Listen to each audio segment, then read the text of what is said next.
स्वागत है आप सभी लोगों का हमारे YouTube चैनल स्टार जीएसएम में। हम लोग अपने इस चैनल के माध्यम से मध्यकालीन इतिहास विषय पे बातचीत कर रहे थे और मध्यकालीन इतिहास में अगर देखा जाए तो मैंने गुलाम वंश को पूरी तौर तरीके से दिल्ली सल्तनत जो हम लोगों का टॉपिक चल रहा था उसमें गुलाम वंश खिलजी वंश को मैंने कंप्लीट किया था और तुगलक वंश से संबंधित मुद्दों पे मेरी बातचीत चल रही थी। तुगलक वंश से संबंधित मैंने 2 वीडियो आपको डाल चुका है जिसमें मैंने तुगलक वंश के संस्थापक के बारे में पूरी बातचीत किया था और उसके बाद की जो क्लास चली थी वो मोहम्मद बिन तुगलक से रिलेटेड उस पर भी मैंने पूरी तौर तरीके से बातचीत किया था। यानी गियासुद्दीन तुगलक और मोहम्मद बिन तुगलक दोनों अलग अलग वीडियो मैंने दिया है। आज जो मैं जिस मुद्दे पे बात करूंगा वो तुगलक वंश का सबसे प्रमुख एक अंतिम प्रमुख शासक कह सकते हैं, अंतिम रूप से प्रमुख शासक जो था वो फिरोज शाह तुगलक था। इससे संबंधित मुद्दों पे हम लोग बातचीत करेंगे। जो फिरोज शाह तुगलक 1351 के आसपास गद्दी पे बैठेगा और 1388 तक जाते जाते वो शासन सत्ता की बागडोर से हट जाएगा, यानी कि उसकी मृत्यु हो जाएगी। इन सारी मुद्दों पे हम लोग बातचीत करने वाले हैं। तुगलक वंश के शासक फिरोज शाह तुगलक को पढ़ाने से पहले मैं ये आपसे कहूंगा कि अगर अभी आप लोग हमारे चैनल से को सब्सक्राइब नहीं किए हैं या चैनल से अभी नए जुड़े हैं तो आपसे रिक्वेस्ट है आप चैनल को सब्सक्राइब करते चलिएगा, बेल आइकन को प्रेस करिएगा और वीडियो को लाइक शेयर जरूर करिएगा, क्योंकि आप लोगों के इस सहयोग से मेरी हौसलाएं बढ़ेंगी और उसके बाद मैं पूरी तत्परता के साथ अपनी कक्षाओं का संचालन करता रहूंगा। हम लोग चलते अपने सीधे मुद्दे पे और हम लोगों का जो मुद्दा है वो है फिरोज शाह तुगलक। फिरोज शाह तुगलक से संबंधित आज समस्त ऐतिहासिक बातों को पढ़ा जाएगा जो आपके प्रतियोगी परीक्षाओं में अक्सर सवाल पूछे जाते हैं। फिरोज शाह तुगलक को अगर देखा जाए तो ये फिरोज शाह तुगलक जो था, इसके पहले जो हम लोग मोहम्मद बिन तुगलक पढ़े थे MBT, इसे मोहम्मद बिन तुगलक का ही चचेरा भाई था। यहाँ मैंने FST लिखा है, फिरोज शाह तुगलक की मैंने वो बात किया है। यानी कि मोहम्मद बिन तुगलक का जो चचेरा भाई था फिरोज शाह तुगलक, वो फिरोज शाह तुगलक मोहम्मद बिन तुगलक के मृत्यु के बाद दिल्ली की गद्दी पर बैठता है और इसके पिता जो थे वो एक सूबेदार के रूप में अपने जीवन को यापन किए थे। इसके पिता का नाम रज्जाब बताया जाता है और माता जो इसकी थी वो बीबी नैला करके बताया जाता है। फिरोज शाह तुगलक जो था, फिरोज शाह तुगलक जब राज्याभिषेक अपना करवाता है वहीं से इसकी पूरी ऐतिहासिक पृष्ठभूमि शुरुआत हो जाती है। ऐसा कहा जाता है कि भारतीय इतिहास का दिल्ली सल्तनत में आने वाला सबसे पहले नंबर का ये शासक ऐसा शासक था जो अपना राज्याभिषेक 2 बार करवाता है। इसलिए ऐसा सवाल कभी कभी पूछा जाता है कि दिल्ली सल्तनत का वो सुल्तान पहले कौन अपना 2 बार राज्याभिषेक करवाया था, तो नाम अक्सर दिया जाता है फिरोज शाह तुगलक को। जैसे मोहम्मद बिन तुगलक की मृत्यु होती है तो मरने के बाद ये ऑन द स्पॉट उसी ठट्टा नामक जगह पे जहां उसकी मृत्यु हुई थी, गुजरात अभियान के बाद मैंने बताया था वो सीधे सिंध की तरफ बढ़ा था मोहम्मद बिन तुगलक और रास्ते में ही ठट्टा नामक जगह पे उसकी मृत्यु हो जाती है। तो फिरोज शाह तुगलक पहले ठट्टा में अपना राज्याभिषेक करवाता है। ये राज्याभिषेक कब करवाया था? 1351 के आसपास की ये घटना है। और उसके बाद देखा जाए तो बाद में जाकर के दिल्ली में अपना राज्याभिषेक करवाता है। गद्दी पे बैठने के बाद फिरोज शाह तुगलक ने जो सारा कामकाज किया है वही सारे कामकाज और इसके अभियान के जो नीति थे वो सारा आपको अपने प्रतियोगी परीक्षाओं को ध्यान में रखते हुए पूरी तौर तरीके से समझना है। गद्दी पे बैठने के बाद ऐसा कहा जाता है कि फिरोज शाह तुगलक अपने शासन काल में उपस्थित जितने सारे कर्जे थे उन सारे कर्जों को ये माफ कर देता। इसके अलावा अगर देखा जाए तो फिरोज शाह तुगलक केवल कर्जों को ही माफ नहीं करता है बल्कि जितनी ज्यादा सरकारी पदें, जितनी सारी सरकारी पदें थी उन सारी पदों को ये क्या करता है? वंशानुगत कर देता। क्योंकि इसके पहले मोहम्मद बिन तुगलक के बारे में हम लोग पढ़ा था तो वहां हमने देखा कि वो योग्यता के आधार पे पदों का आवंटन करता था। योग्य जो व्यक्ति होता था उसी को वो पद दिया जाता था, लेकिन इसने क्या किया? सरकारी पदों को सीधे वंशानुगत कर दिया।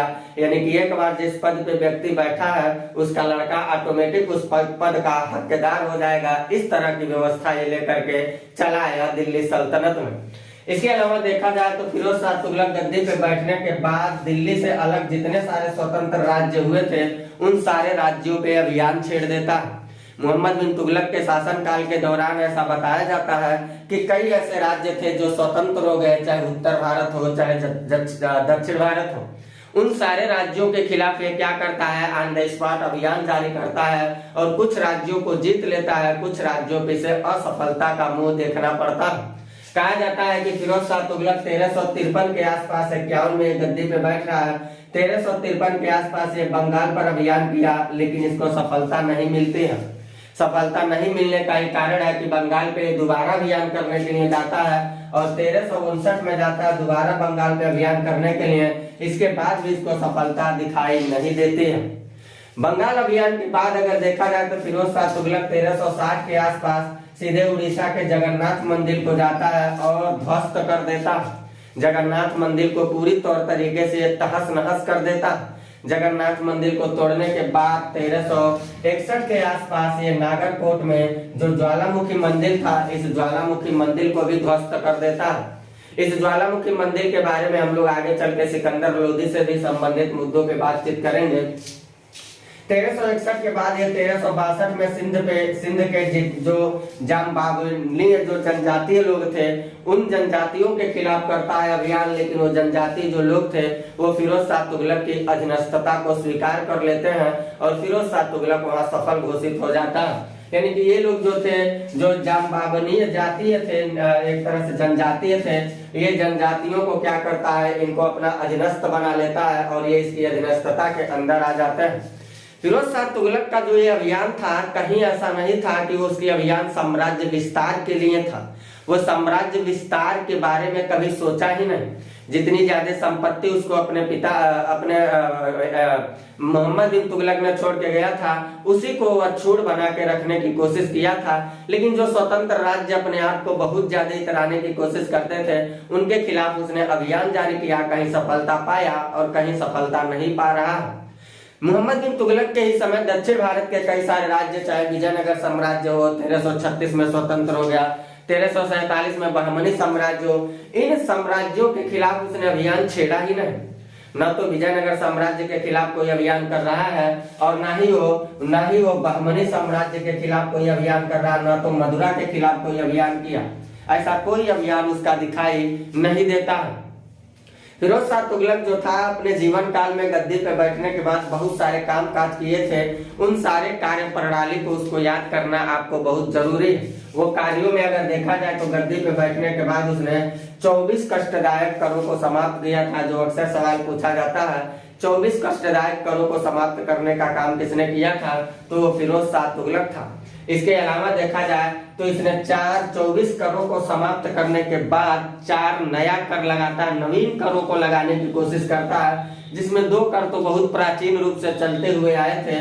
जो 4 नवीन कर थे उसमें एक जजिया कर था, ये तो पहले से ही चलता चला आया था। एक ज़कात कर था, इसके बारे में भी मैंने बता दिया था। ये गैर मुसलमान लोग देते थे, ये मुसलमान लोग देते थे। इसके अलावा 2 जो नवीन कर जोड़ने की कोशिश कर रहा है, एक खराज और एक खुम्स, ये 2 अतिरिक्त कर इसने जोड़ा था। जो खराज कर होते थे ये क्या होते थे, तो खराज जो होता था ये लगान कर होता था, ये आपको याद रखना है। और खुम्स जो होता था ये युद्ध का लूट माल वाला कर होता था, यानी युद्ध के द्वारा जो लूट मार होते थे उसको खुम्स कहा जाता था। और लगान पे जो कर लगाया जाता था उसको खराज कहा जाता था। इसके अलावा देखा जाए तो फिरोज शाह तुगलक ने सिंचाई कार्यों को ध्यान में रखते हुए 5 बड़े नहरों का निर्माण करवाया था। भारतीय इतिहास का पहला ऐसा शासक दिखाई देता है जो सिंचाई कार्यों को ध्यान में रखते हुए, सिंचाई कार्य को ध्यान में रखने के लिए तो कई ऐसे बादशाह दिखाई देते हैं, लेकिन 5 बड़े बड़े नहरों के निर्माण करवाने की योगदान सबसे पहले इसी को जाता है। और 5 बड़े नहरों का ये क्या करता है, निर्माण करवाता है। और निर्माण करवाने के बाद ये क्या किया, सिंचाई कर लगाता है। जो सिंचाई होते थे उसके ऊपर राजस्व वसूली के लिए उसने हक ए सर्व, ये याद रखना आपको, हक ए सर्व नामक कर लगाता है। और ये कर उपज का 1/10 हिस्सा लिया जाता था। जो हक ए सर्व था वो क्या था, सिंचाई कर था। और कितना वसूला जाता था, तो उपज का 1/10 हिस्सा वसूला जाता था। इतनी सारी बातों को आपको याद रखना है। इसके अलावा देखा जाए तो फिरोज शाह तुगलक जो था वो लोक निर्माण विभाग में भी बहुत ज्यादा दिलचस्पी रखता था। और कहा जाता है कि अपने जीवन काल में लगभग उसने 300 नगरों की स्थापना किया था। इन 300 नगरों में 2 नगर तो बहुत ज्यादा पूछे जाते हैं। एक नगर जौनपुर पूछा जाता है, जौनपुर की स्थापना किसने किया था, तो आपको कहना है एफएसटी ने किया था। दूसरा हिंसार बहुत पूछा जाता है किसने किया था, तो आपको कहना है एफएसटी ने किया था। चाहे जौनपुर हो, हिंसार हो, फतेहाबाद हो, फिरोजपुर हो, ऐसे तमाम सारे यानी कि लगभग 300 नगरों के निर्माण का श्रेय इसको जाता है। फिरोज शाह तुगलक का ऐसा ऐतिहासिक साक्ष्य बताए गए हैं कि फिरोज शाह तुगलक लोक निर्माण विभाग में इतना ज्यादा दिलचस्प रखता था और साथ ही साथ लगभग उसने 300 नगरों का निर्माण भी किया था, जिसमें जौनपुर, हिंसार, फिरोजपुर और फतेहाबाद आपको याद रखना है। ये फतेहाबाद ये बहुत महत्वपूर्ण नगर के नाम से जाने जाते थे। इसके अलावा फिरोज शाह तुगलक को देखा जाए तो राज्य में उपस्थित जितनी सारी बेरोजगारी थी, उस बेरोजगारी को दूर करने के लिए इसने रोजगार विभाग खोल दिया था। यानी कि रोजगार दफ्तर जो खोला था वो फिरोज शाह तुगलक ने, इसका इंटेंशन यही था कि बेरोजगारी से निपटना है। बेरोजगारी से निपटने के लिए उसने रोजगार विभाग की स्थापना किया था और साथ ही साथ देखा जाए तो उसने दीवान खैरात की भी स्थापना किया था, जो दान विभाग होता था। और जो बताया जाता है कि जो विधवा होती थी लोग या जो मुस्लिम महिलाएं होती थी, ये संभवतः केवल मुस्लिमों के लिए ही लागू किया था। जहां तक ऐतिहासिक प्रमाण बताते हैं कि ये योजनाएं जो इसकी चली थी, ज्यादातर योजनाओं मुस्लिमों को ध्यान में रख करके ही चलाता था।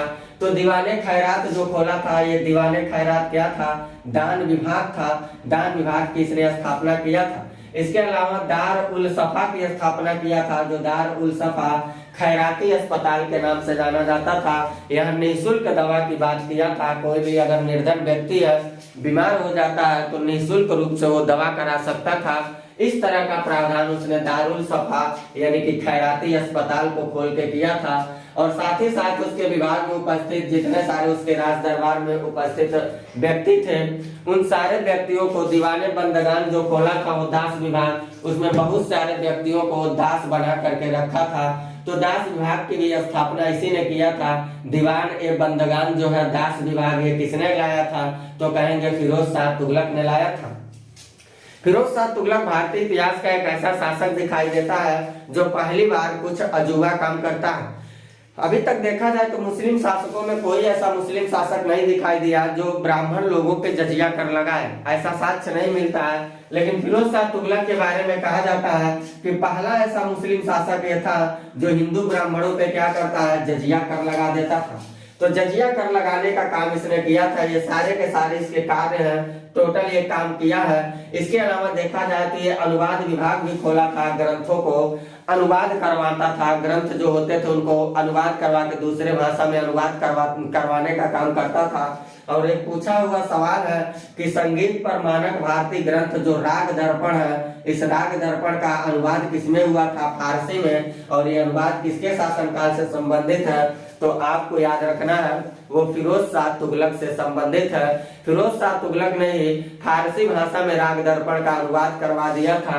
जो राग दर्पण संगीत पर मानक एक ग्रंथ था, वो भी भारतीय ग्रंथ था। इसके अलावा देखा जाए इसने अपने कार्यों में क्या किया था, राज्य के ही खर्च पे हज की व्यवस्था का प्रावधान किया था।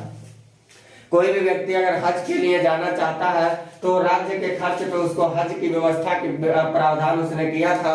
और साथ ही साथ जब मैंने अशोक पढ़ाया था तो बताया था कि जो अशोक के हम लोग स्तंभ शिलालेख ये सब पढ़ रहे थे, तो स्तंभ पढ़ाते समय मैंने बताया था कि अशोक के 2 स्तंभ आते हैं, एक यूपी के मेरठ से और एक हरियाणा के टोपरा से।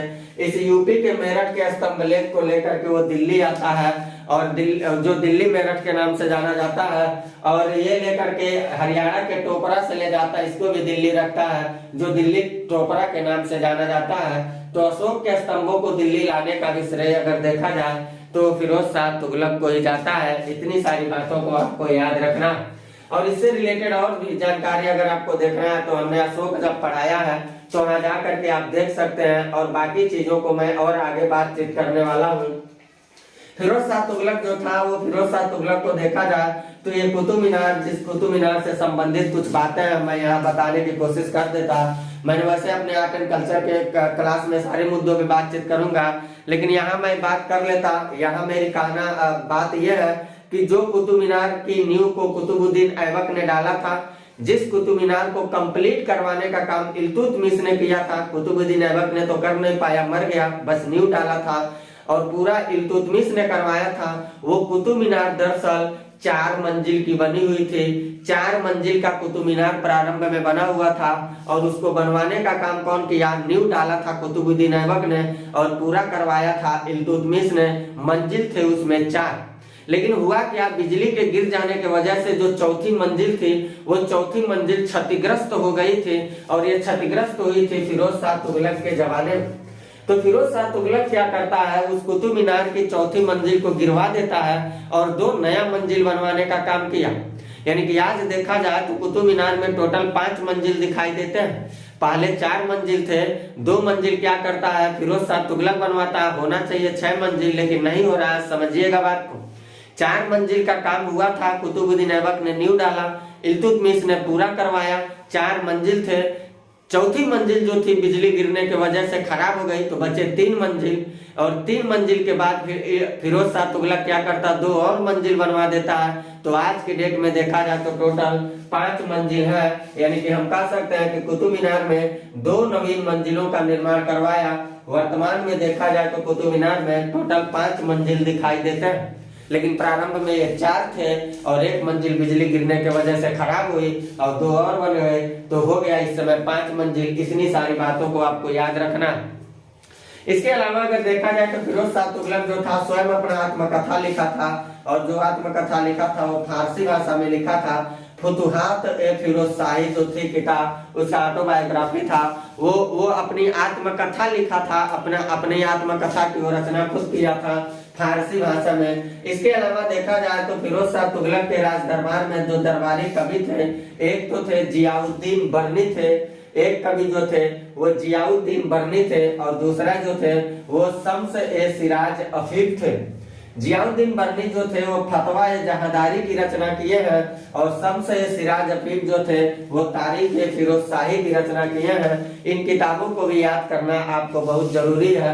यानी कि जो जियाउद्दीन बर्नी है उनका फतवा ए जहादारी किताब और जो शम्स ए सिराज अफीफ है तारीख ए फिरोज शाही किताब, इन दोनों पुस्तकों का नाम आपको याद रखना है। जीवन के अंतिम चरण तक जाते जाते बताया जाता है कि फिरोज शाह तुगलक लगभग 13 यहाँ मैंने 1988 लिख दिया है, इसको जरा सुधार करिएगा, यहाँ इसको आप सुधार कर लीजिएगा। मैंने अभी आपको बताया 1351 में बैठ रहा है और 1388 में जाकर के ये मर जाएगा। तो ये बात आपको याद रखना है, 1388 में जाकर मर जाएगा। मैंने 1988 कर दिया था, इसको सुधार कर लीजिएगा। 1388 में इसकी देहावसान हो जाती है। फिरोज शाह तुगलक के मरने के बाद अगर देखा जाए तो दिल्ली सल्तनत में तुगलक वंश से आने वाले जो शासकों में, शासक तो कई ऐसे चल के आएंगे, कोई बिना मतलब के शासक सबके सब रहेंगे। जो अंतिम शासक के रूप में देखा जाता है वो है नसीरुद्दीन महमूद तुगलक और बताया जाता है कि इसी का जमाना था जब 1398 के आसपास सीधे भारत पे तैमूर लंग का आक्रमण हो जाता है और तैमूर लंग जो था वो पूरी तौर तरीके से तुगलक वंशों की सत्ता को क्या करता है, उन्मूलन कर देता है। यानी तुगलक वंश का इतिहास दिल्ली की गद्दी से समाप्त हो जाती है और समाप्त हो जाने के बाद इसी तैमूर लंग के सेनापतियों के द्वारा एक नवीन साम्राज्य की स्थापना किया जाएगा या एक नवीन दिल्ली पे राजवंश की स्थापना किया जाएगा और वो राजवंश था सैयद वंश के नाम से इतिहास में बहुत चर्चित होगा। तो सैयद वंश अगली क्लास जब हम लोगों की लगती है तो सैयद वंश के बारे में हम लोग बातचीत करेंगे। इतनी सारी बातों को फिरोज शाह तुगलक से रिलेटेड आप ले सकते हैं स्क्रीनशॉट। इन सारी मुद्दों को आप नोटबुक साथ साथ बनाते चलिएगा। पूरी क्लास की गुणवत्ता को संभाल कर रखते हुए नोटबुक को साथ साथ बनाते चलिएगा। इसे याद रखिएगा, आपके भावी प्रतियोगी परीक्षा के लिए काफी लाभदायक साबित होगा। और चैनल को अगर अभी आपने सब्सक्राइब नहीं किया तो सब्सक्राइब करते चलिएगा, या नए नए जुड़े हैं चैनल को तो चैनल को प्लीज सब्सक्राइब करते चलिएगा। बेल आइकन को प्रेस करिएगा, ज्यादा से ज्यादा शेयर करते रहिएगा। वीडियो को लाइक करना तो एकदम मत भूलिएगा। जब आप लोगों का सहयोग रहेगा तो मैं पूरी गुणवत्तापूर्ण और पूरी हौसलाओं के साथ आप लोगों के बीच में उपस्थित होकर के कंटेंट को उपलब्ध करवाता रहूंगा। तो इतनी सारी बातों को कवर करते चलिए। आगे जब मेरी अगली क्लास लगती है तो उस क्लास में मैं आपसे बातचीत करता हूँ तुगलक वंश के समापन के बाद एक जो दिल्ली पे नई राजवंश आती है सैयद वंश के बारे में मैं करता हूँ आपसे बातचीत। तब तक के लिए लेता हूँ इजाजत। Bye, best of luck.